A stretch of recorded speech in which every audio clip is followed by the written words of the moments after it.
Alright, what up everybody? Hey, so it has been a while since I've played Dead Island 2, and I've done pretty much everything in this game. I did a full series on it, I did all the DLCs, covered all of it, but the one thing I never did was actually do like a build guide or a build video on my Bruno character. So that's what this one is. I'm gonna show you guys what my build is that I ran with this playthrough, and maybe you guys can use it for your own advantage and maybe mess with your build in your playthrough. So I didn't really look anything up. I kind of was just playing casually and went with what I thought worked, and this is what I ended up with. So let's go ahead and go to skills. Now these are my abilities and all the cards that I have equipped. So the one thing with Bruno is that I viewed him as a glass cannon type of character. He is very heavy on critical hits, critical damage, but his survivability is not the best. He has very low health. I think he had the lowest health out of all the characters that you could play as. So it was all about mobility and then being able to apply anything to help with critical hits. For the abilities, the first card that I have is just dodge. It just makes it so that you can easily dodge by pressing the alt. It's one of the first ones you get. Next up, I have the dropped kick. This is just to make it as something to use. It's your E skill. It just makes it so that you're able to drop kick. And then I have War Cry. This is a special attack skill. Lets out a fierce yell that boosts toughness. Again, he has very low health, so anything that helps with boosting the toughness of your character, especially as Bruno, I felt that was necessary and you needed to have. It weakens nearby enemies and also makes you survive better, so that sounded like a good one for me.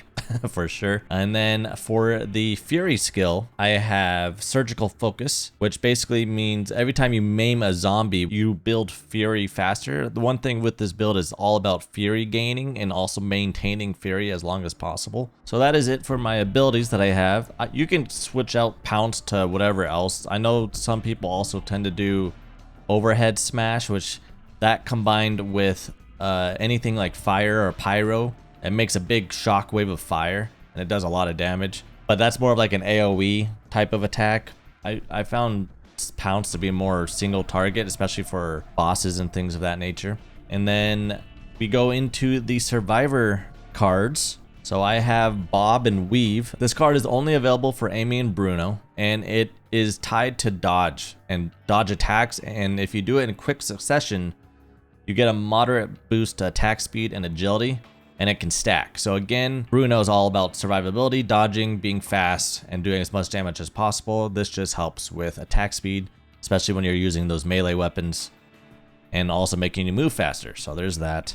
Next up, I got Constantine's Gift, which basically is taking damage when your Fury meter is full, triggers an explosion that damages nearby enemies. Since this build is all about building Fury, if you're not going to be using it, if you ever take damage and the meter is full, you cause an explosion. I thought that was cool, so I have that there. And then Short Fuse. Anytime Fury mode is, or the gauge is half full or above, you're able to utilize it. The faster I'm able to use Fury mode, the more damage I'm able to do. Pretty simple there. And then next I have Ravenous, and this is a one that makes it so that you're able to keep Fury mode going for very long durations. Basically, every time you kill a zombie when you're in Fury mode, you are also replenishing your Fury gauge. So there's moments when if there's a lot of zombies on the screen and I go into Fury mode, I am able to just stay in Fury mode until they're all gone. And I'm not having to worry about it ever depleting because I'm killing so many zombies at once at a fast pace, and it just makes it so that you're able to clear out whatever as fast as possible. This does not help when it comes to single targets or big heavy monsters because you're having to try to rely on base damage against them, and they have a pretty heavy health pool. But when it comes to big areas of zombies, this helps clear them out pretty fast. Now, if you're facing a boss and they have ads, one of the things that I tend to do is I try to activate this, start taking down the boss. Then if I see that I'm getting low, I try to see if there's any ad next to him or any other random zombie, kill him, rebuild it back up, and then go back to the boss if I'm able to. So that is it for the survivor cards. Next up is the Slayer cards. For the first one, it is Pummel. So basically, if you melee zombies in quick succession, you get a major boost of force that will stack multiple times. I believe this also helps out when I'm in Fury mode. And since Fury mode is all about melee anyway, since you're just using your hands, when you're doing, if you have this and you do a melee attack, you get a major boost of force and it just stacks. So this is all towards Fury. So that's why I have this one. Janus is Rage. So this is when your Fury mode is full, you get a moderate boost of toughness. Again, it's to help make you more survivable when you are trying to build up your Fury meter, and makes you so you're not taking as much damage initially, especially if your Fury meter is always full. And then the plus side with this one is that if it's not full, you get a minor boost of damage. So this one's just a positive, no matter how you look at it, so why not? Then I have Corpse Bomb. Basically, every time a zombie dies, they erupt and cause explosions. Again, because I'm having to move around so much, the more I'm able to cause AoE damage by not having to actually attack a zombie after attacking one, this just helps. I just thought it was cool. No real reason why this one's chosen, but I figured why not. The next Autophage skill is Volatile. So basically, every melee attack in Fury mode becomes an explosion on impact, but it also drains Fury. However, we already have skills that help build Fury when you're in Fury mode. So this is basically canceled out by this skill right here, which is Ravenous. So it's like these two together just makes it, you're just going crazy, you know? And then we go into the Numen skills. This is where I have Corpse Blossom. Zombies slain with any type of fire, shock, or caustic damage will detonate into a powerful explosion. I kind of just chose this one as random. It doesn't really do anything. And then the next one I have is Glass Cannon. This is literally what Bruno is. So basically you get a critical boost to critical damage, and even a bigger boost when your health is low, but your toughness is reduced. So again, you are trying to get as much critical damage as possible when you're playing as Bruno. And this is literally the Glass Cannon card. And then if I go into the Autophage, as you get to higher tiers, the cost is heavier. As you can see in tier 3 in Fury mode, you get a huge replenishment to Fury as you slay them. So again, it's all about keeping Fury mode active the whole time.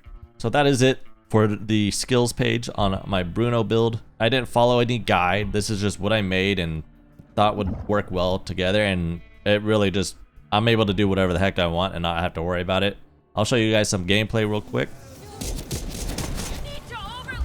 I believe the reason why I decided to focus so much on Fury is because once they introduced it into the main story of the game, I saw, okay, well, this is definitely the most powerful way your character can be. How much can I mess with this in order to make it so that I'm in it as long as possible? And with the power of basically the Ravenous card and the Volatile card, I was able to figure out quickly that I can stay in this mode for a very long time. And I found it pretty fun, so I kind of just went with it. There's probably definitely way better builds out there regarding Bruno, but for my playstyle and having the most joy provided that this game could offer was in Fury mode. That's why I made it this way.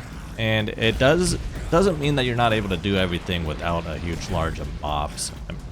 You're still very heavily dependent on critical damage. So a lot of my guns and everything were critical hits anyway, so they would die regardless. And plus, you're maiming zombies no matter what you do, which just builds up Fury meter so fast anyway. So it kind of all just gelled together pretty well, and I was able to basically go through the whole game up to level 30 with no issues at all. Even going through all the DLCs and all the new bosses, all the new enemies. The only time I would die was when I was not paying attention to what was lying down on the ground, like the bombs and stuff, or just not paying attention to massive hits or exploding zombies that were in a group and they all like blew up at the same time, which killed all my health. Again, Bruno has a very low health pool, so that's the downside, but like you're not gonna really ever have issues other than those types of situations.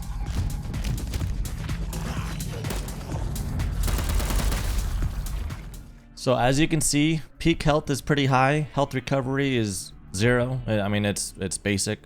Critical damage is high. Stamina is high. Toughness is already low as it is because, one, you're playing as Bruno. His toughness is not the best. His agility is okay. Resilience is a little bit better. But his Fury duration is like really good, and Fury Gain is somewhat better.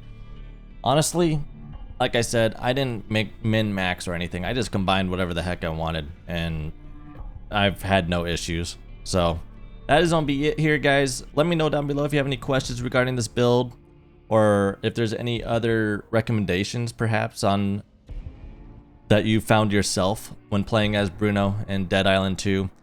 It has been a while since I played this game. I've kind of just realized going through all my videos on my channel that I never made an actual build video for my Bruno character. So, well, here it is. I hope you guys enjoy this one, and I will see you guys in the next one. Don't know what that would be. Don't know what's coming out soon. Not a lot coming out right now. Who knows? We'll find out. Or I'll find out. Who knows? Alright. Have a good one.